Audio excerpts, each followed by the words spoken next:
Okay, I think we'll go ahead and get started. So hello, everyone, and thank you very much for joining us today for this important discussion. My name is Lauren Oates, and I'm Executive Director of Canadian Women for Women in Afghanistan. We're an organization that exists to make the right to learn a reality for Afghan women and girls. We provide quality, gender equitable educational programs and access to educational opportunities that foster agency, dignity, and choice. We're pleased to be hosting this panel today on a topic of great interest and really urgent relevance to us for our own work for Afghan women.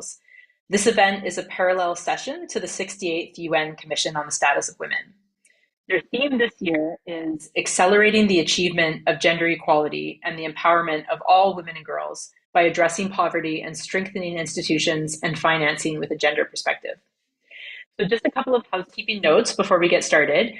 This event is being recorded for those who are unable to be with us today, and the link will be available on our YouTube channel and shared via a follow-up email. And time permitting, you'll have the opportunity to put questions to our speakers toward the end of the session.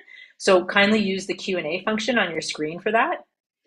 So today's discussion is on the right to education for Afghan women and girls. Sorry, that's our work. So I'm used to saying that. It's the right to education for women and girls affected by displacement and crisis, wherever that may be, exploring international obligations, innovations, and good practices. So we will be looking at situations where education is suspended, either due to emergencies or to crisis or conflict, or in the case of Afghanistan, where the state denies access to education. We'll be looking at what resources are being utilized to bridge the education gap, but also how to ensure these resources are human rights centered and gender responsive. So this session is really about possibility. We know the problem well. Today is about what can change and how, and what is already changing. And we have an amazing lineup of speakers joining us today. I'm Nick Sabato, Senior Director with Education for Humanity at Arizona State University. Lauren Gherkin, Gender Coordinator with International Network for Education, or INEE. Hawa Abdiaziz, Communication Coordinator with She Leads Kakuma. And Frances Randall, Connected Higher Education Specialist with the UNHCR. Frances has kindly agreed to share some opening remarks. Frances Randall is UNHCR's Connected Higher Education Specialist based at UNHCR's Education Headquarters in Copenhagen. He represents UNHCR as the co-lead of the Connected Learning and Crisis Consortium and works with partners to bring higher education to communities where refugees are hosted. So over to you, Frances.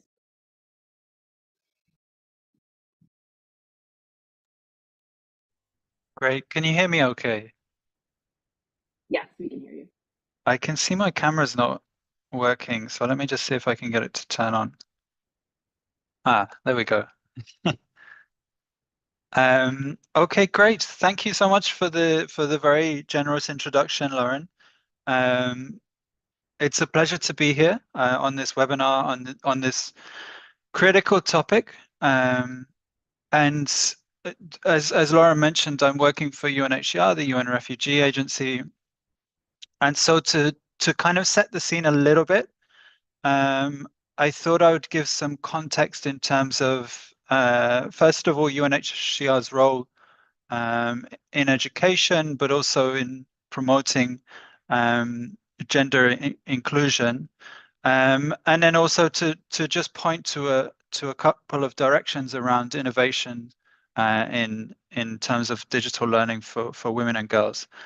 So I'll try to keep my opening remarks brief, and then we can go further into these issues as we talk through this. So just to clarify, UNHCR is, as I mentioned, is the UN Refugee Agency. So we're talking about a population of refugees. There are nearly 15 million refugee children of school age under the UNHCR mandate, and of those, 51% are out of school. So that's more than 7 million children who are missing out on education. And when it comes to enrollment in education, the rates of enrollments for refugees are consistently lower than those of national populations. So refugee enrollment rates at pre-primary, primary, secondary, and tertiary are all lower than national populations, and the situation worsens as you go up the education cycle. So when it comes to tertiary education, for example, we see that only 7% of refugees are enrolled, as opposed to a 40% global average. And so this is just to point out that the rates of enrollments for refugees are lower at all levels, and that the situation is, is already looking quite difficult in terms of refugee access to education. And then, of course, when it comes to digging into what that looks like from a gender perspective, I think what we've seen, and this came out in the last UNHCR education report published in 2023, is that there is actually now a greater degree of parity between male and female access rates for refugee learners. So of the countries where UNHCR reports on enrollment data for refugees, we see that for males at primary level, enrollment rates stood around 63%, whereas for females, they were around 61%. And correspondingly at secondary, there were 36% enrollment rates for males versus 35% enrollment rates for females. So we're at close to parity, but I think these figures hide a lot. And certainly one of the things that they hide is or perhaps hide is the wrong word, but then they don't reveal everything, let's say. So one of the things that isn't revealed is that in some countries we still see an enormous disparity between enrollment rates for boys as opposed to girls. And this is certainly the case in some of the low and middle income countries which host the majority of refugee populations. So at the top line figures, there's, has been some progress, but I think once we dig into that, we still see the many challenges which women and girls face in accessing education. Women, in terms of why UNHCR and other partners in the space prioritize education for women and girls, I mean, there are many reasons, and I won't go through them here. I think many of us are familiar with them, but just to give a very brief kind of as a kind of touch point for us to dive into more details later on. I mean, education of women and girls breaks the cycle of poverty, improves economic inclusion, it narrows disparities, it challenges harmful norms, and it reduces inequalities. And for this reason, the Global Compact on Refugees, signed in 2018, sets out to expand and enhance access of refugees youth to all levels of education. More specifically, it recognizes the importance of measures to strengthen the agency of women and girls, to promote women's economic empowerment, and to support access by women and girls to education, which includes secondary and tertiary education. So that's just a very brief summary of the picture in terms of education when it comes to women and girls. And maybe as we're talking about innovations in education within this meeting, I thought I'd just bring up a couple of interesting data points from digital inclusion for refugee women and girls, because we're seeing in forcibly displaced communities, women and girls also face multiple compounding barriers to their inclusion in the broader digital ecosystem, and they're often excluded in both accessing and using digital technologies. So these challenges stem from highly regulated policy environments to access to SIM registrations, limited access to digital devices, affordability, the lack of or low levels of digital literacy and digital skills, as well as bias and online gender-based violence. So all of these issues in the kind of digital ecosystem or accessing that ecosystem also present a gap or a divide that is opening up between in terms of gender, I should say, when it comes to access to digital technologies. And overall, again, this picture of access to digital technologies for refugees is more bleak for refugees than national populations. So UNHCR data indicates that globally forcibly displaced people are 50% less likely to have an internet-enabled phone compared to those who have been non-displaced or national populations. And this digital divide is more pronounced among women and girls. So I hope this gives some snapshot for framing the discussion. I really don't want this to be a conversation which focuses on those disadvantages and where that data points us to things, like really heading in the wrong direction, because I think we have seen and we are seeing a lot of innovation in terms of overcoming these gaps in the digital divide, in terms of providing education through the use of technology to women and girls. And that's something we will look to explore in this session. But I just wanted to highlight these points to help us frame the challenge and to locate us in terms of where we need to focus our efforts. So with that, Lauren, I'll hand it back to you to take us forward through the session. Great, thank you, Francis. Great, thank you, Francis. The disparities we see show up, which, as you point out, is likely not the full picture, show the need for a lot more momentum. And so many of the problems you're describing are, in fact, surmountable. Access to devices, for example, is not something that we don't know the answer of how to solve. So we'll be tackling the what can be done next. The first question is for Nick Sabato. Let me briefly introduce Nick. He's Senior Director of Education for Humanity at Arizona State University, where he leads ASU's efforts in extending educational access to refugees and communities affected by displacement around the world. He serves on behalf of ASU as co-lead of the Connected Learning and Crisis Consortium alongside the UN Refugee Agency in developing collaborative programs that prepare refugee learners to meet their educational ambitions. So he's well placed to answer my question, which is, in situations where the regular delivery of education is interrupted, whether due to emergencies or to crisis or conflict or to situations like that in Afghanistan where the state actually denies access to education, what existing models are promising? Can you tell us about any concepts that could be replicated or scaled that we should be paying attention to?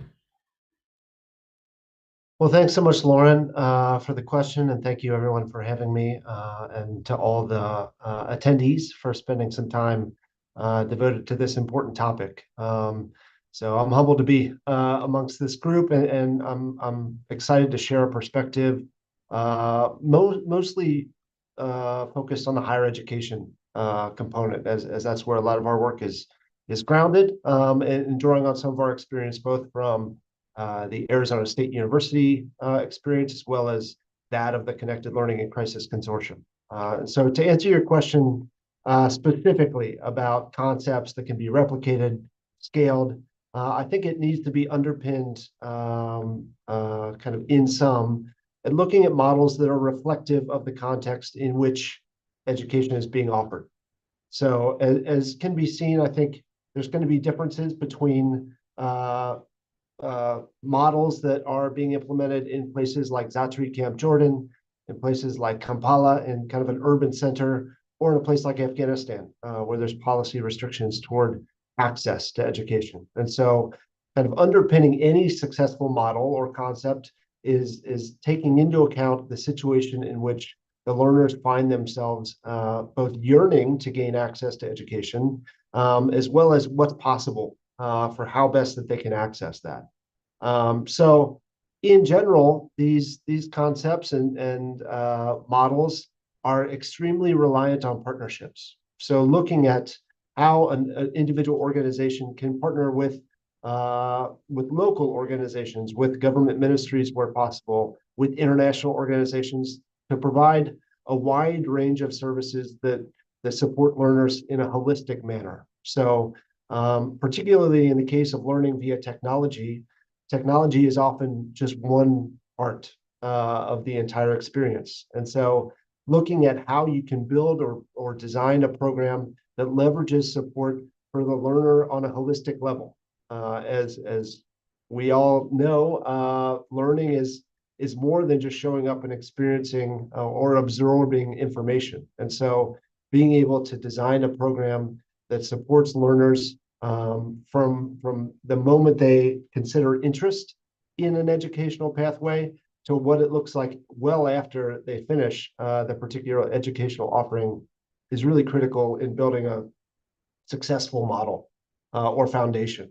And so obviously, again, with in the past 5 years, we've seen a dramatic change in the concepts and models that have been espoused to offer support to refugee displaced communities, particularly around the access for women and girls. And so COVID being a big part of that brought to the fore how best digital technologies can be used. And I know we'll spend a bit the effect of having quality digital interventions and the ability to support the learner in accessing those course offerings and different components. And so being able, again, to leverage some of those partnerships and opportunities make the online experience all the more powerful, enabling women and girls and other learners indeed to be able to access a variety of courses and progress through that in a much more streamlined fashion. And also just understanding that different learners have different desires and ambitions for accessing education. And so some may be desiring to gain some skills in order to proceed in a particular vocational pathway. Some learners may be desiring to have degree pathways or obtain different certifications. And so making sure that your program is reflective of those desires and ambitions, not only looking at the types of courses being offered, but also the vehicle by which they are offered, whether that be in-person, facilitated, or online entirely.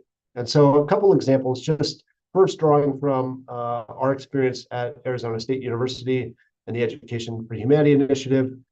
We've been around for the last 7 years, really with a mandate to extend educational access to refugees around the world. And so at the onset or inception of our initiative, we at least had the foresight to speak with learners themselves, as well as implementing partners in refugee context to understand what the design is, or what the desire is rather, as well as what the possibilities are in different contexts. And so we came in and started in speaking with a number of learners in Jordan about the opportunities that they have for education, what their ambitions are in terms of degree pathways, certifications, or gaining skills, and came away with one primary offering that was of interest to nearly everybody, and that was English language. And so this wasn't going to initially be part of our portfolio, but now designing our program with that as kind of a bridge component that opens a doorway to a number of different pathways, whether it be vocational or educational in nature, has been really critical in our meeting the demands and desires of learners, and subsequently their success in the courses themselves. And so this kind of underpins, I guess, a model or a concept that, again, it sounds obvious, but it's harder in practice to design a program that meets or is grounded in the ambitions of learners themselves. Speaking from the perspective of the Connected Learning in Crisis Consortium, of which ASU and UNHCR are co-leads, but is a network of 40 plus organizations that range from higher education institutions to international NGOs and foundations, and local grassroots organizations, all focused on the offering of high quality education in areas of conflict.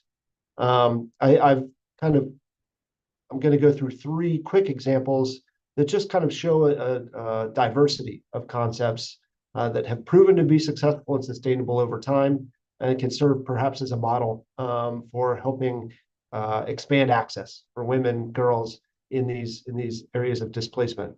In northern Jordan, Luminous Technical University College focuses on TVET, technical vocational training for refugees and nationals to be able to proceed with vocational pathways specifically. And so this is a significant opportunity for Syrian refugees in particular to be able to access what is a higher education opportunity in a scholarship component that enables them to then have increased self-reliance and embark upon professional pathways that would have otherwise not been available to them. And so this is underpinned with both online and in-person training that really is reflective of the desires, ambitions of refugees themselves, and is of course open and prioritizes parity in terms of gender inclusion. Uh, going south to Rwanda in Kiziba camp, Kepler is another organization that offers degree pathways to refugees who are within the Kiziba camp specifically. These degree pathways are supported by Southern New Hampshire University and is complemented by job placement training and efforts to help make sure that refugees not only are able to embark upon a degree pathway, but then also be able to gain skills for things like resume writing, things like interview skills, and ways in which that they can then succeed beyond simply the attainment of education itself. And so utilizing technology to offer online courses that enable degree attainment, and then also the job component really has proven to be a really successful model in the Kiziba camp area in Rwanda. And then finally, kind of a different model that just want to mention, again, reflective of the diversity of organizations. Mosaic is an NGO that is focused really on training refugees and helping refugee students prepare to take advantage of already existing scholarship opportunities and indeed job placement opportunities around the world. And so being able to provide a lot of training resources and guidance to refugees on how best to succeed with opportunities that already exist. And that goes also for teachers and teacher training opportunities that help the teachers and facilitators in refugee contexts to continue to professionally develop themselves and their skills. And so these are just kind of three examples in addition to the one mentioned about ASU that I think can serve as a model or a concept that is reflective of context and reflective of ambition while utilizing a number of resources to help learners be most successful. So thank you so much, Lauren, and back to you. Great. Thank you for these very specific examples. This is exactly what I was yearning to hear. And context matters a lot, and responsive design, as you mentioned, but we can also draw nuggets of inspiration from specific models in one context for another. So I appreciate the three examples you shared with us. And interesting, the popularity of English as well. We had the same experience. We surveyed women in Afghanistan and asked them what subjects were of interest to them for digital learning opportunities, and English was by far at the top of the list. But at the same time, it was also one of 36 or more different subjects they named. So as you said, there's a great need for having multiple pathways. People have many different goals, and there needs to be a really rich menu of options for everyone. You mentioned degree pathways. That's another finding that we've had as well, that women want recognition for their learning. So a recognized credential is such a critical component, but often one that's left out. And you mentioned the need to account for the whole pathway, education and what it's intended to lead to. Education that sets people on a pathway to the livelihood that they're after, because ultimately people want to overcome their situation and they're looking for an education that's going to do that for them. Yeah, quality access. You hit on so many critical points. So thanks very much for that comprehensive response. And I want to ask the same question to Francis. I'll go ahead and repeat the question. So in situations where the regular delivery of education is interrupted, whether due to emergencies or to crisis or conflict or to situations like that in Afghanistan, where the state actually denies access to education, what existing models are promising? And can you tell us about any concepts that could be replicated or scaled that we should be paying attention to? So over to you, Francis. Yeah, and thanks so much to Nick actually for really pointing out some great examples. I'm going to focus initially, and I'll try and keep my answers short and to the point. But I'll try and focus initially on the last part of that question, which is on the replication and the scaling piece, because I think this is a challenge for all of us who are working in this space of trying to provide innovation in education for those who've been displaced by conflict, especially women and girls. And there's a few things that I think it's important to point out on replication and scale. The first one I won't labor on because it's something you just mentioned, Lauren, around while we may look for replication, we also have to really emphasize the relevance of the context. And I think, talking about the higher education perspective, this is really important, right? Where if you have particularly universities delivering courses across international borders, that they're not just taking content and kind of delivering it the same in one country as another, that particularly in a refugee hosting context, it has to be adapted to be relevant. So if you're running a course on healthcare, for example, in the USA, there are parts of that course that can be adapted and used in a refugee setting, but just copy paste the whole course and it may not be relevant to the context in which it's delivered in. I think when it comes to scale, this is a question that we've grappled with a lot at UNHCR, and I know many of us will be grappling with as well. And I should probably point here to some really useful public goods which UNHCR has produced under what was called the Humanitarian Education Accelerator. I'll drop a note in the chat at some point, which really goes into detail around how to scale education innovation with a focus on gender with some of these innovations. I think a critical point is engagement with governments, but also engagement with UNHCR. For innovations to scale, there needs to be some alignment with the national system. Often there's an expectation that government budgets will pick up innovation, but that's not always realistic and it's not always feasible. And so mapping out that journey from the start is really, really important.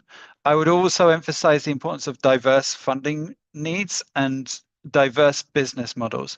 I think when we see a lot of education innovations, including for women and girls, they may often be reliant on a single funding stream, often from a foundation with a specific time limit. And so we would really encourage those involved to think about, well, what does this journey look like 10 years out rather than just 3 years out? And is there a business model which can be adapted, which can make it sustainable?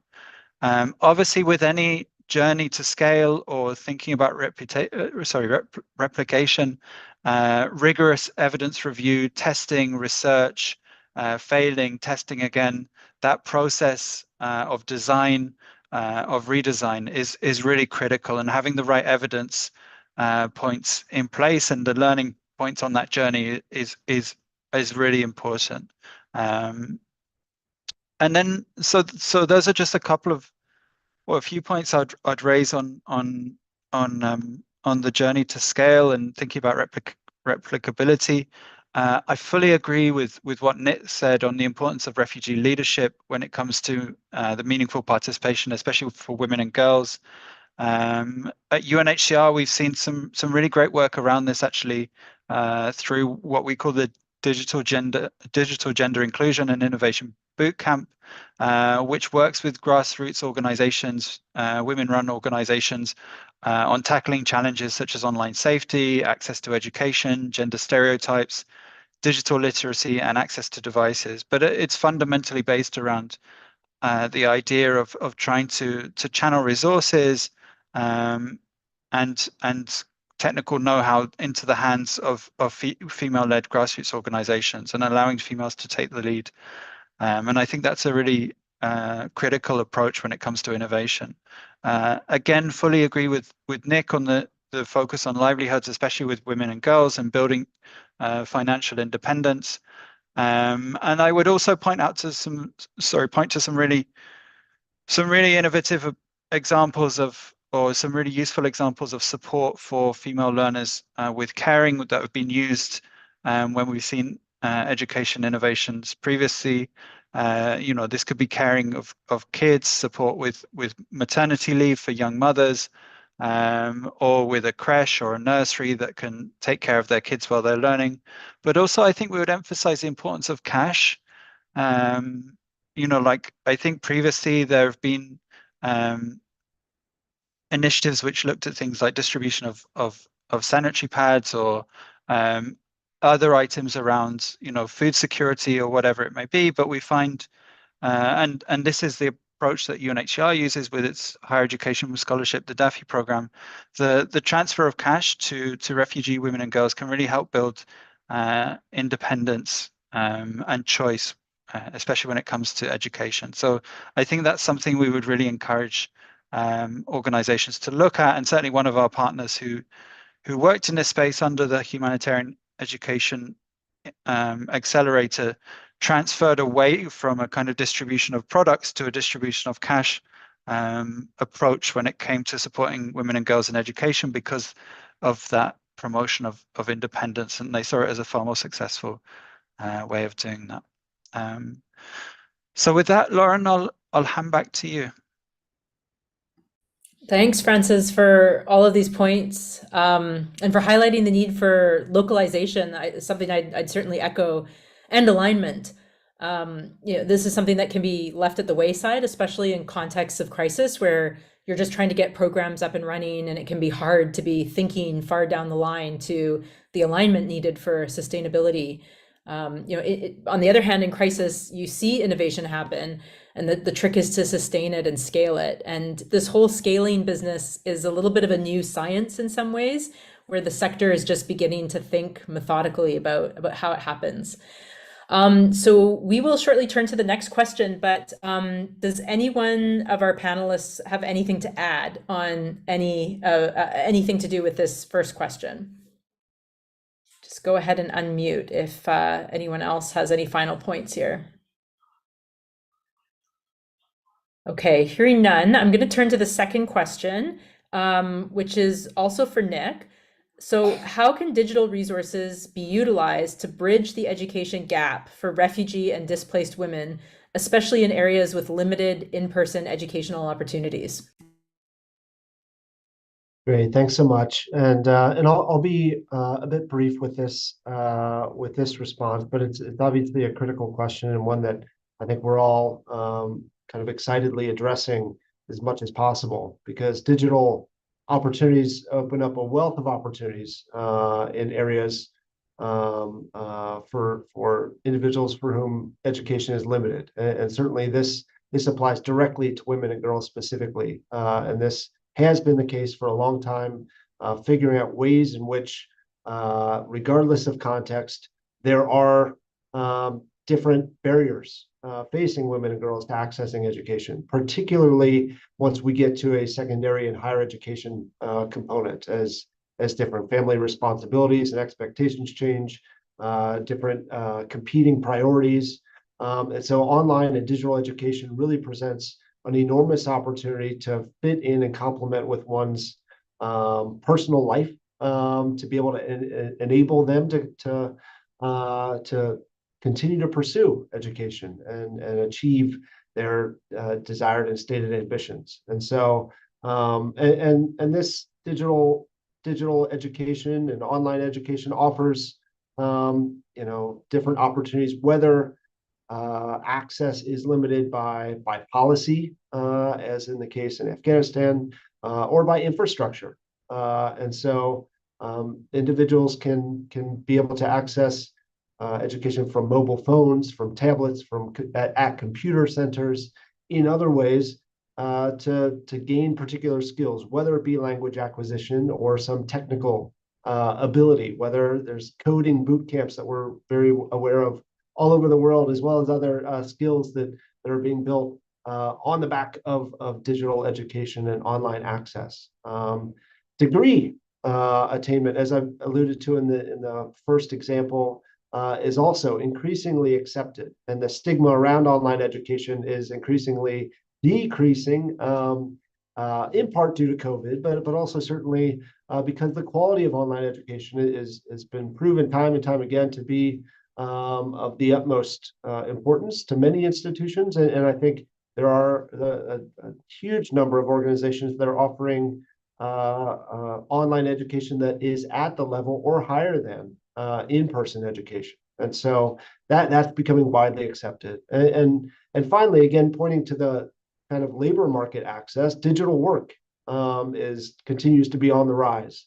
So individuals, regardless of context, again, able to access the labor market using digital skills, doing freelance consultancies, doing some of their skills that have been obtained to be able to participate in kind of the global economic structure through digital work itself. So obviously, it's a door opener. Digital resources being a bridge, and so a common issue around all this and a challenge that we're all trying to address is the fact that connectivity in itself is a spectrum, and so in many cases there may be connectivity, but it may be either limited or unreliable, and so makes programmatic implementation challenging. Not to mention for an individual spending time and allocating resources to attend a course, to carve out time in one's day to access some sort of digital training, that unreliability can be challenging. And so many organizations are trying to address this with increasing opportunities for refugee and displaced women and others to access education without connectivity, without electricity, or with unreliable assets of both. And so this is an ever evolving model that can bring digital education to individuals wherever they are, particularly if traditional access is limited or not possible. A couple examples, again, trying to ground things from the ASU perspective. We're doing a couple of different pilot programs that utilize technology to enable access to our digital courses without internet access, or can be accessed without or with access. And so have done so in South Lebanon and are doing so also in Rwanda, Ethiopia, and Thailand as well, with really grand ambition to be able to address the opportunities that Frankie spoke about in his opening remarks about the number of individuals, particularly women and girls, that have no access to internet connectivity. With specific regard to Afghanistan as well, noting that alongside our hosts here, Canadian Women for Women of Afghanistan and UNHCR, we're part of an alliance for education of women in Afghanistan. And within this alliance, there's a number of organizations that are already in pursuit of digital offerings, assets, and opportunities that enable the communities within Afghanistan to have access to digital courses despite limitations, both from policy, from infrastructure, and from general access. And so these solutions are already in progress, and I'm sure many of you that are part of this, part of the audience here are well familiar and oftentimes more familiar than I am. But these are just a few different examples of ways in which digital technology can be really an important lever in increasing access. But again, just to underscore from our experience, just wanting to focus on the importance of designing a holistic approach. So despite the prominence of digital technology, ed tech solutions, and the prominence of the digital ability to provide access, the success of programs and success of learners is going to be dependent upon having a holistic and comprehensive solution that uses the technology as a tool that enables access, but also recognizing that the individual learner needs full support, whether that be from transportation, whether that be from, as Frankie noted, financial resources are an important component as connectivity is often expensive, and as well as just support and motivation for students. So whether that be facilitation, whether that be WhatsApp groups, or Signal groups, Telegram groups that are able to provide support for learners as they proceed in digital courses that make them feel like they're part of a cohort, part of a program, and keep them engaged and supported to reduce attrition, but also then to provide encouragement for those students and others that can continue to make progress in their academic studies. So digital learning, obviously huge opportunity, but underscoring the fact that it is one part of kind of a responsible programmatic implementation guideline that I think the most successful models have chosen to prioritize. So thank you, Lauren, back to you. Great, thanks, Nick. Yeah, this transformation of the quality and perception of quality of virtual education has been really remarkable in the past, I guess, couple of decades, and also within that, the opportunity for things like access to really specialized training that might not, be available in a particular geographic area. And I'm glad you brought up the Alliance. We're, I think, around 45 organizations or so now, and there's different working tracks and thematic tracks, and one is the medical education track. And so that's a great example where you have, very, very specialized areas, and now Afghan women studying medicine can connect with specialists all over the world. So yeah, really great example of what digital access can do in those circumstances. So Francis, I want to ask you the same question. If you have anything to add to the question of how can digital resources be utilized to bridge the education gap for refugee and displaced women? Not much to add because I think Nick was very comprehensive, but maybe I'll just touch on a couple of points to try to help people conceptualize in their head what these opportunities might look like. When we're talking about digital education for displaced women, like what does that actually look like? And I think to point out firstly that, like often where we find this, especially with refugee populations and where they're located in a country, they may face significant both logistical barriers but also policy barriers that would prevent them from accessing any kind of post-secondary learning opportunities. So when we think of what education looks like in those types of communities, often it's in the border region. As I said, with limited access to resources, we have to really think creatively. And, thinking about like the provision of offline first capabilities. I mean, this is an approach that UNHCR uses a lot with our work in what we call connected education. I know ASU do as well. So trying to make sure that you have educational content that's available both offline and online and that is very light touch when it comes to the use of energy or power. I think this kind of technology can help make learning available on the margins, especially for women and girls. And I often like to, when we work with our partners, to try and conceptualize that work in three ways in terms of what it looks like. One is where often we'll have the provision of learning in the refugee community through a community learning center. So whether it's in a refugee settlement or an urban area or in a refugee camp, sometimes it will be UNHCR run, sometimes it will be partner run. There will be a connected learning center within that, which, as I mentioned, it has a kind of offline first capability. And then we invite education partners or universities to collaborate around the provision of learning at that center. We encourage universities delivering education across borders to try and collaborate with national universities, especially on issues like accreditation, which you had mentioned, Lauren, as being critical. So that's one approach. I think the second approach is purely online, which maybe in the past we had, we were a bit more skeptical of a purely online approach. And I think for women and girls, it has certain challenges, particularly around access to devices and connectivity and things like this.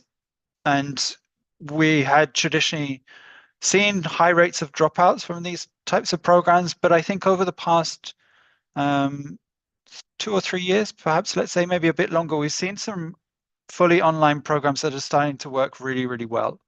So I think a lot has been learned in that space. And there's a lot of help from the advances in technology, particularly technology in low resource environments. And I think particularly thinking of a context like Afghanistan, that mode of delivery may be the most optimal. And finally, we have connected learning, which is based in a local institution, which may be near a refugee camp or refugee settlement or urban area where refugees live, where there's a kind of blended approach, where they may have access to the campus 2 or 3 days a week and then study online 2 or 3 days a week. So I think these are the kind of modalities which may help displaced women in terms of accessing higher education or even post-secondary education or upper secondary in terms of what it looks like. I think I'll just throw in one more point, or two more points. One is around the need for skills. So this is coming through in research that UNHCR has done recently around the gender skills gap for displaced women and girls, and really needing to, with these innovation programs, focus on that improvement of that level of skills to be able to access these programs. And also to focus on the social element of learning and the social emotional element of learning as well. And this is obviously critical with displaced populations in general, and creating a safe social space which is accessible, particularly when setting up a learning center where these innovative education practices might take place. I think that's really important to emphasize because it's something we haven't touched on thus far. But with that, I'll hand it back to you, Lauren. Great. Thanks very much, Frankie. So I want to ask the next question to Lauren. First, I'll introduce her. Great name, by the way. Lauren Gherkin is gender coordinator for INEE, for the Interagency Network for Education in Emergencies. That's an absolutely fabulous organization. So if you've not checked them out before, I encourage you to look up INEE, and they have a lot of great resources on their website. So Lauren leads INEE's work on gender and girls' education in emergencies. She coordinates the INEE Gender Working Group, produces and hosts the Educate Us podcast, and manages the Mind the Gap report and policy paper series on girls' education in crisis and conflict. So Lauren, how can we support a human rights-centered, gender-responsive approach to education delivery in crisis-affected settings where states cannot or will not deliver on legally enshrined responsibilities? Thanks, Lauren, from one Lauren to another. So first and foremost, as civil society, as NGOs, as education stakeholders at all levels, we really have a responsibility to advocate for states to fulfill their duty to provide quality education for all. And that is including girls, boys, gender diverse children and youth, learners with disabilities, overage learners, pregnant and parenting learners, rural and displaced learners, everybody. We really need to center gender equity and disability inclusion in conversations around education quality. Because I'm seeing sometimes those conversations sort of being moved to the margins and treated as like a checkbox, oh, girls are included. But really, you cannot say that education is of quality if it's not accessible, if it's not relevant to the most marginalized learners, and those are often adolescent girls and children with disabilities. But to come back to your question, I think there's a bit of a distinction to be made between supporting in settings where states cannot versus will not provide gender responsive, human rights centered education. If it's will not, if it's a matter of political will, then civil society has a really important role to play in shifting that mindset, in pushing for institutional change, in ensuring that women and girls have space at the decision-making table and are able to inform policies that affect them. And in this current political climate where there is so much pushback against women's rights, against sexual and reproductive health and rights, there's a lot of advocacy work to be done at all levels. But even given the scale of the need, I do really want to highlight the work that women's organizations and feminist youth organizations are already doing at the grassroots level. There are so many examples of incredible advocacy and movement building around women's rights, around girls' education and sexual and reproductive health that have been done by youth-led organizations, by women-led organizations. And we should be learning from them and amplifying their work. We need to be connecting them with decision makers, supporting them to lead discussions rather than just participate in them, and making sure that they are getting the credit and the funding that they deserve for the incredible work they're already doing. So that's will not. If it cannot, if it's a matter of capacity, whether that is lack of knowledge or skills or infrastructure, then non-state actors again have an important role to play in supporting governments to identify gaps, to strengthen capacity, to advocate for more or more sustainable funding. And over the last several years, there's been an explosion of new tools and resources on how to plan for, implement, and assess gender-responsive education in emergencies. There are tools on gender-responsive education sector planning from UNGAI and GPE, on gender-responsive pedagogy from PLAN, on recruiting and retaining female teachers from UNGAI, ECW, and INEE in the EIE Gen Kit, on GBV risk mitigation in education from the cluster in their new learning brief. So while crises are overwhelming in their number and scale and severity, no one has to start totally from scratch when they're planning now. There are so many examples of good practice that have already been highlighted today. So many examples of good practice and gender responsive EIE that are available and can be adapted and implemented in new crises. But as a community, we need to come together to make sure that those tools are accessible, that they're contextualized, that they're relevant, that folks are supported to use them, and that there is, again, sustainable funding to roll them out. But, always a but, changing mindsets and policies and systems, these are all things that take time. And while systems are adapting, we need to make sure that children and youth aren't falling through the cracks. They aren't missing out on education in situations where formal education may not be available or accessible. So in the interim, there are some promising opportunities in distance education and non-formal education. I won't talk too much about distance education because we've already had so many great examples. But just to say that even in situations where digital education may not be accessible, where women and girls in particular may not have access to connectivity or to devices, there are other kinds of programming you can still do for distance education. In many contexts, that would ideally be a mix of low-tech and no-tech solutions. For example, combining printed learning materials with interactive radio instruction that's repeated multiple times a day so that girls may have access at different times. It could be individual or small group tutoring sessions in community spaces. There's been a lot of success as well with using community workers and peer learning groups, both to maintain contact with girls and their family and monitor their well-being, as well as ensuring that they're continuing to learn while they're outside of the formal education system. And then broadly on gender responsive non-formal education, there's been so much innovation around flexible opportunities. So education that's accounting for other constraints on girls' time, like domestic labor and childcare, interventions that include childcare or ECD components so that young mothers are able to continue their education while knowing that their children are safe and cared for. There are programs that take place in that are meeting girls where they're already at in terms of in time and location. So taking places in places that communities already consider safe for girls, like community centers or in communities leaders' houses. Programs that are taking a whole child approach.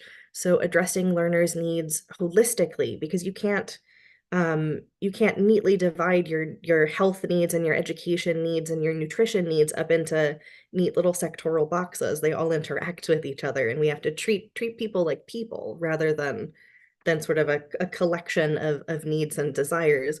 And that involves coordinating comprehensively with sectors like health and nutrition and WASH. There are a bunch of really great examples of peer learning and peer mentorship programs that can support girls to build confidence and leadership skills, programs that are co-designed with children and youth to make sure that they're addressing the skills that young people feel they actually need to thrive in their context, rather than us deciding for them what skills we think that they would need. In many cases, that involves links to TVET and gender responsive TVET, so not not putting young women or young men into boxes, into gender specific boxes of what kind of professions we think are going to be most common for women or for men. So for example, electrician programs or carpentry programs for young women. And then, as it has been brought up so many times already, these programs ideally need to be accredited and aligned to national curricula so that learners are ready and prepared to rejoin formal education systems if or when that becomes possible. And the exciting thing is that these programs have the potential not only to maintain the progress of learners who had previously been in school, but they also present new opportunities to enroll those who were out of school before crises. So connecting them with accelerated education programs or vocational training, as many just different flexible opportunities for young women, for young men, for gender diverse children, so that we can ensure that they are continuing to learning as the system or as policymakers are catching up. So I'll stop there and I will hand back over to you, Lauren. Great, thanks. I'm furiously taking notes. Lots of great ideas here. Yeah, I appreciate the focus on choice and variety and having options for different people. And I'm glad you emphasized quality. So often the discourse gets focused on access, but the legal definition of the right to education includes both access and content. So when we advocate for the right to education, we need to be mindful that both elements are included. You mentioned the importance of supporting local grassroots efforts. This certainly resonates for me with our vantage point in Afghanistan. There's so much incredible initiative underway there. And there's this really rapidly growing community of organizations, or they're not always necessarily organizations, informal groups, usually volunteer-based, without funding, doing really remarkable work, but not connected to international networks. And not accessing international resources, and in turn, their expertise is not being accessed. So yeah, lots to think about. You've given us a lot to work with, and I'd like to ask the same question to Hawa, but first I'll introduce her. So Hawa Abdiaziz is communication coordinator at She Leads Kakuma. She's based in Nairobi. Hawa actively participates in Transform Education, an initiative hosted by the United Nations Girls Education Initiative. She is also a member of the Refugee Education Council, contributing to the advancement of education for refugees. Hawa's involvement extends to co-leading the Girls Education in Emergencies Working Group, an integral part of the Secondary Education Working Group. In addition, she takes on a leadership role in She Leads Kakuma, a leadership, mentorship, and advocacy program for young women and girls in the Kakuma refugee camp in Kenya. So how can we ensure a human rights-centered, gender-responsive approach to education delivery in crisis-affected settings where states cannot or will not deliver on legally enshrined responsibilities? Over to you.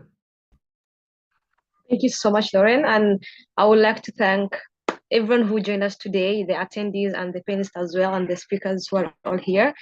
And every time I have such the conferences or the such meetings, or every time we have it, I come to realize that I learn new things because I keep meeting new people who come up with new ideas or new resolutions for the problems that we are having.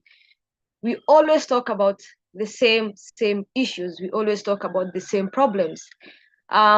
Lauren went through almost everything that I had to go through. Thank you so much, Lauren. So first of all, let me introduce myself once again. My name is Hawa Abdiaziz. I was born in a refugee camp based in Nairobi, the coastal part of Kenya. I was brought up in refugee, so I kept moving from one refugee camp to another. I lived in Marafa, I lived in Dadaab, I lived in Hagader, and I also lived in Kakuma. But I'm actually now based in Nairobi. So I went for my university. Luckily, I went to study in Turkey, where I graduated last year with bachelor's degrees of media and journalism. I come from a family of 8 girls. I'm the last born, and I'm the only one who graduated from university who has a degree. I was brought up and I was also born in a refugee camp. So I know every problem that everyone here is talking about. And everyone around the world now is trying to come up with a solution. Everyone, like, we're trying to come together as team and being like, you know what, we have to solve problem A, B, C, D. You know what they say? Now we already solved most of the problem, 99%. What was that 99%? We came up with the problem. That was the main issue. The main issue now is the problem. Now, what is the part of the organizations, the governments, the local NGOs that we have? What are their roles? Now, their roles is only to solve the problem that we come with, and we be like, hey, this is what we are going through. This is the problem I have. This is as a refugee girl who was brought up in Kakuma refugee camp and Dadaab. I think ABCD is what we are going through. And I think you can solve doing this and this. So they only have to do 1%. And that 1% is to solve the problem that you presented. So the absence of the state support, I think, one of the things that we really see and we can really do is like we see the local communities, and we have a lot of youth-led organizations often play a big role. I am one of those youth-led organizations. It's called Shirit's Kakuma. It's based in Kakuma. And also, I'm sorry, English is my third language, so I might be missing some words. The organization that we run, it's called Shirit's Kakuma. We do mentorship programs, we do leadership programs for young girls that are based now in Kakuma only, not in Dadaab, only in Kakuma at the moment. So if I came up with that problem and I'd be like, hey, I have this organization. Now the organization, now what is it doing? I do mentorship programs, I do leadership programs. I make sure the girls who are behind me, who didn't have the chance that I actually had and I have right now to go to school, to go to high school, to go to university, they don't have the same luck. Why? Because there's a lot of stereotypes. Where I come from, especially the Somali community, we believe that as a young girl or as a woman in the community, your job is only to be a housewife. Unfortunately, it's 2024, but we still have the same mindset. I still have some friends, close friends, some family members who never went to school. Why? Because the parents believe that, she is a lady, she is a woman. At the end of the day, she will belong to the kitchen. Lauren talked about educating our own parents. We can educate our parents. We can have the communities coming together and creating these small projects that instead of, we already have youth organizations that is, empowered. We do everything that we can do to make sure every woman in the society is included in decision making.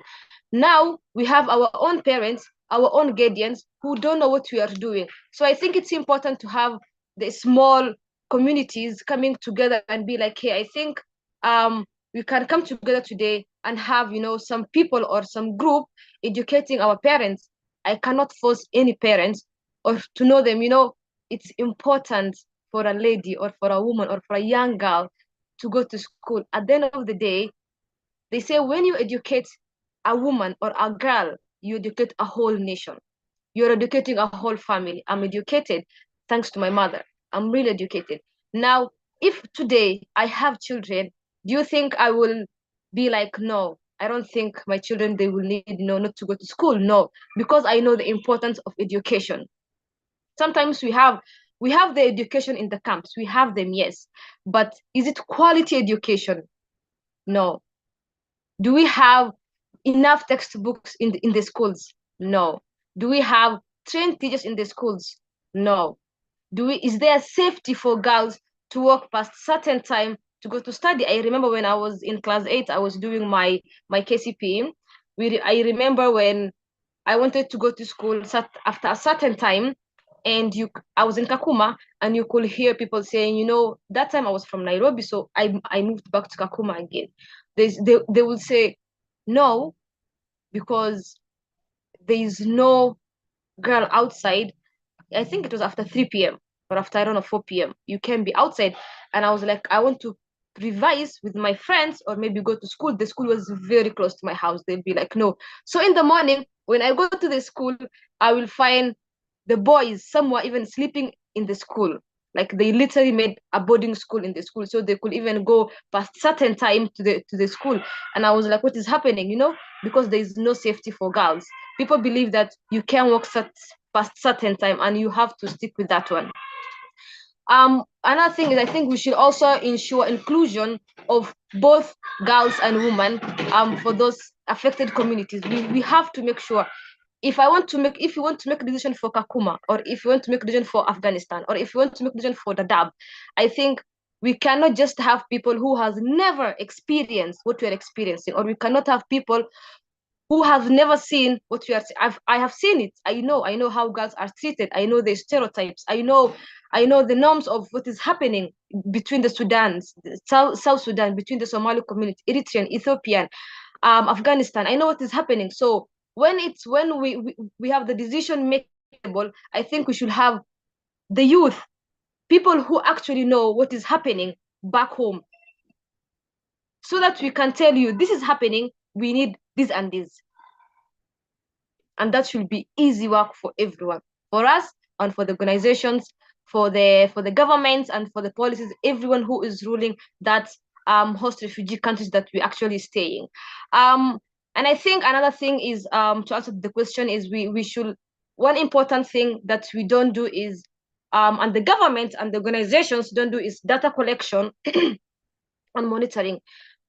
They should have, I think Francis or Rosie Init talked about this. We should have the data collection for, you know, how many actually girls are going to school in Kakuma.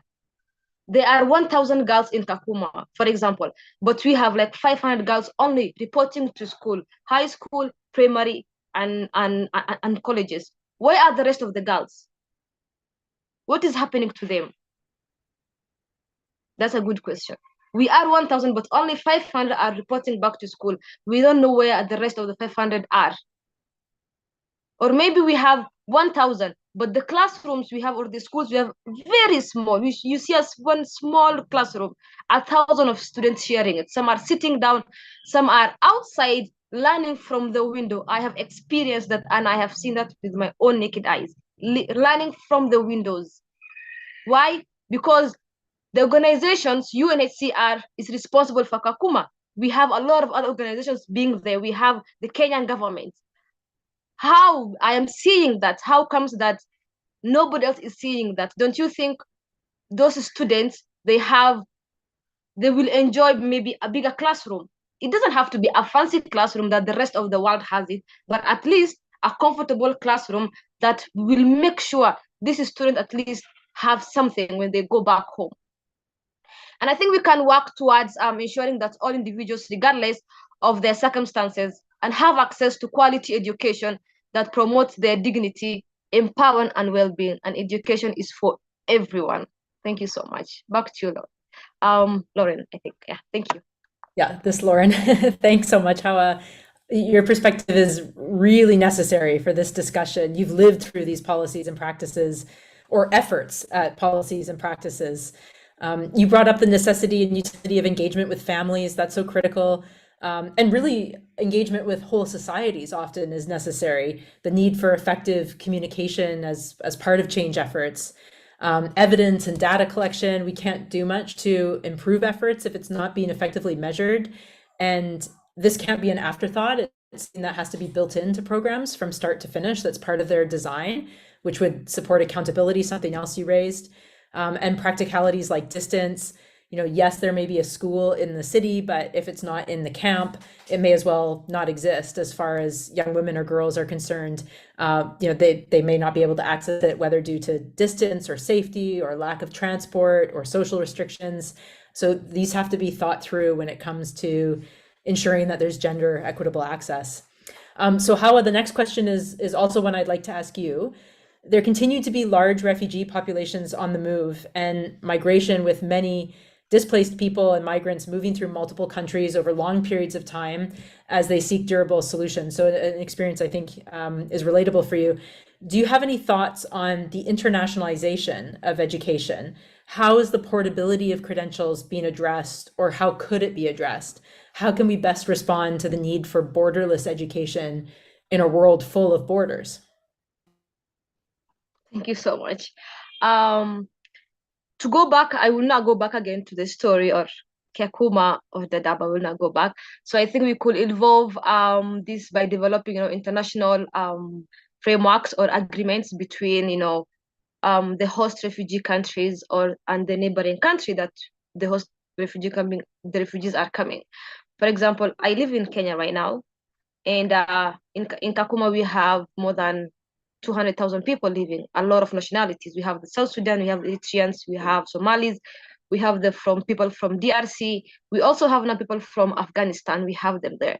So when people are moving from their homeland countries and they are running for safety and they are coming to the host refugee countries like Kenya, they are coming, do you think someone will even remember to carry their high school diploma or their primary school diploma? No. The only thing people will remember is what you are wearing and maybe what you will eat on the way. And then you run away, you come away safe. Nobody runs away from home unless home it's a mouth of shark. So people run away. By the time they are reaching where it's safe, nobody has documents. I was in Kakuma, I think 2 weeks ago, and I met I met few girls there who are from Ethiopia and some were from Somalia. One of them was 18 and the other one was 20. So they were not going to school. So I asked them, they were a friend of a friend, and I was like, why do you guys go to school? The normal conversation that you have with the peers. And the girl and they both were like, no, we don't go to school. And I was like, why is that? And one of them told me when they came from Somalia and they came to Kenya, that was like, I think 3 years ago, they had their high school diploma. But by the time they reached here in Kenya, they wanted back to report maybe high school to continue with, Form 2 or Form 3. Sometimes education might be different from Somalia or from any other country to Kenya. Every country has their own policies in education. They all have that. And the girls told me they couldn't go back to school. Reason number one, because their papers were not accepted in Kenya here. So they were told, if you actually want to report back to high school, you have to go back to class 8, do the KCP. We have an examination called KCP for you to pass to high school. So they were told to go back to KCP, and then that's when you will start Form 1. And mind you, they were Form 3, Form 4 in Somalia. So she told me, it was no need. Why do I have to go back to class 8 to be, and then behind for another 3 years, and then be a class 8 and then Form 1? So they told me it was not worth it anymore. So what they were doing was just, they just opened a small business, 18 years old, 20 years old girls, very young, super young girls. So I think one main thing that can be done is to create that equivalence diploma from a certain country to the host refugee countries, so that when people come, at least what they have to do is maybe an examination showing that this person is qualified, to be in high school or to be in primary. Mathematics is the same everywhere in the world. Chemistry is the same. Physics is the same. Nothing changes. Maybe the only thing that will change is the language. There's no Swahili in other countries. There's no French everywhere. But there's mathematics, chemistry, English, biology, everything is the same. So I think during those examinations, having one nomination and being like, if you do this examination and you pass, well and good, you will go back to where you are. But if we say no, that means that people who come to seek safety will not go back to school anymore, and there will never be a lot of, especially girls, those are the ones who give up easily. whatever is happening in the community, and then people telling you can do this, it's so easy for you just to give up in those host areas. And I think inclusivity, I talked about that as well. With education, curriculum can help prepare every student to thrive in their global environment in every way they go. I also talked about that. So by working together, we can remove the barriers and promote inclusivity. We can ensure that education remains a fundamental right for everyone. And it's so easy to maintain that. I promise you guys, it's very easy. I think that's all for me, Lauren. Thank you. Once again, back to you. Thanks. Yeah, listening to you, I mean, it's just incredible to me that the people whom we should be asking less of, we ask more of, to repeat grades. And we know clearly from the research that the longer someone is out of school, the less likely they will be to ever get back. So there's this really critical window, and so often it gets shut. So my next question is, and it's one for all of the panelists, when programs work and displaced populations, and in particular displaced women and girls, regain access to education where they are, what is gained? So I'm going to ask very brief answers because I see we're getting close to time, and we hopefully will have some time for questions from the floor. So we'll start with you, Lauren, for this question. Sure. So a lot is gained. Firstly, education in emergencies is protective. It provides life-saving and life-sustaining psychosocial, physical, and cognitive support, and it's an entry point for discussions on topics like gender equity and inclusion. Also, education is a right, but it's also a rights multiplier. So educated girls grow up to become productive and informed women who can advocate for their own rights and protect the rights of others. And we see that in a couple of different places. So when women and girls are educated, child mortality and malnutrition rates decrease, knowledge of sexual and reproductive health and rights and safe sex practices increase, rates of early marriage and early pregnancy decrease. Another point is around female teachers. So we can't have educated female teachers if girls aren't finishing secondary school and developing the sort of the minimum requirement in order to attend teacher training programs. And we need more female teachers. They play a huge role in advocating for young women and girls to stay in school, in reassuring communities that girls are safe in school. There are a number of economic arguments. The World Bank estimates that failing to let girls finish their education could cost the world as much as 30 trillion US dollars in lost earnings and productivity annually. That's an unbelievable amount, but you can't expect economies to grow if you're neglecting 50% of human capital of the population. And then finally, there's a link between educating women and girls and peace building. So 4 of the 5 countries with the largest gender gaps in education are conflict affected, and conflict is less likely in contexts where there's gender parity in terms of mean years of schooling. So when education is available equitably, it can be the key to enabling children and youth of all genders to contribute to peace building processes, to advocating for more gender equal societies, and to creating prosperity for all. But one little caveat, so just a tiny word of caution, while it's wonderful that we have all of these amazing statistics on how women and girls are driving changes in public health and peace building and the economy, I just want to caution against necessarily relying on what educated women can do for society as the reason that we use for investing in them and for supporting girls' education. Women and girls should not just be seen as a tool for economic or social progress. They are full people with hopes and dreams and agency, and they shouldn't have to contribute to change in order to earn access to rights like education. They are owed education solely on the basis of being human, and that is our responsibility to ensure that those rights are realized. And I'll hand back over to you, Lauren. Thanks for making that point. Yeah, I think there's different categories of argument, and some work better than others depending on the audience. But I wish that all audiences responded to that take.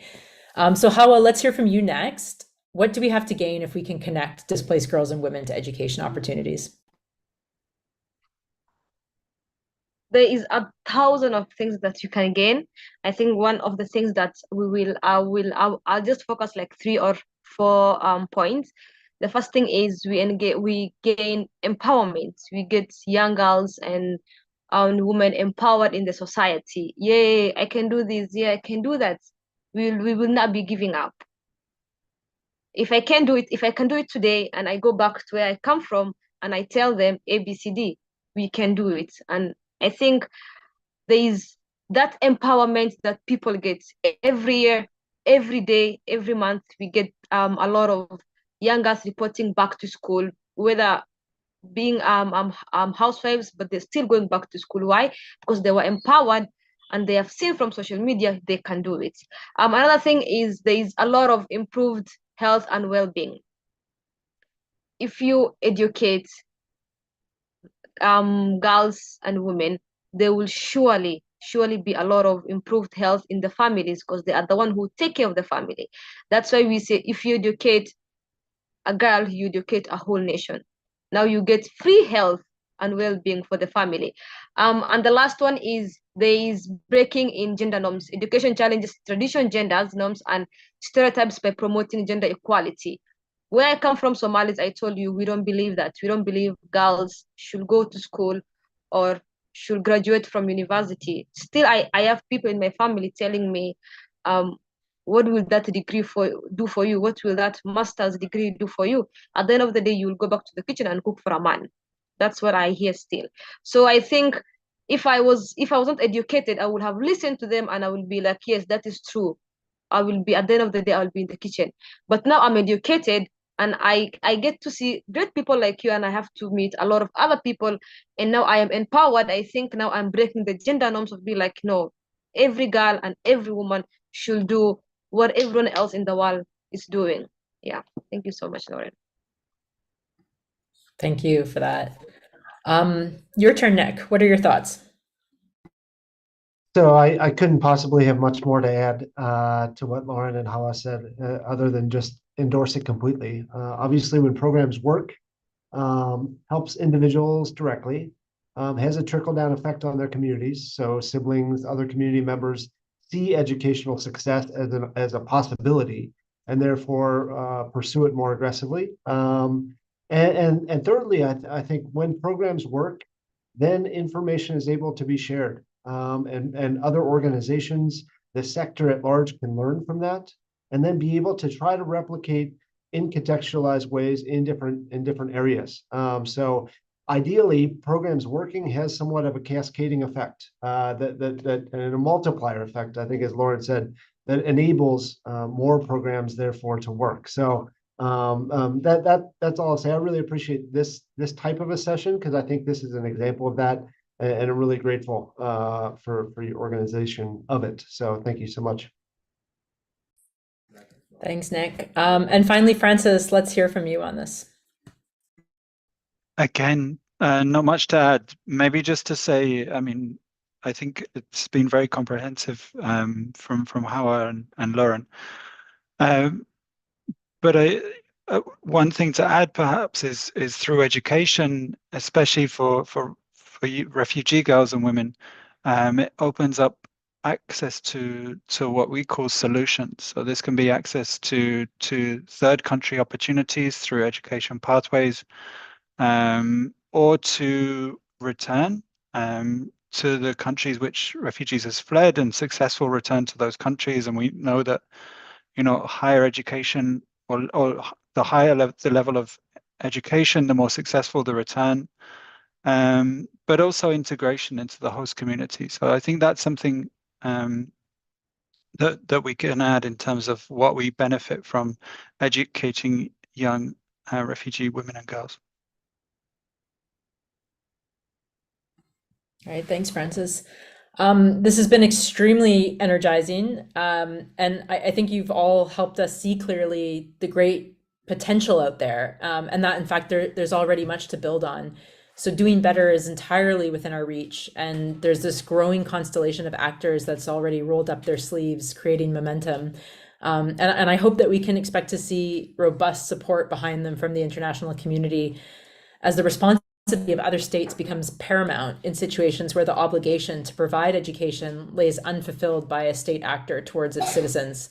In these cases, other states need to step in, and with the support of civil society actors, so we collectively uphold the right to education for all, as the world committed to do when the Universal Declaration of Human Rights was signed, and determined to include the right to education without discrimination.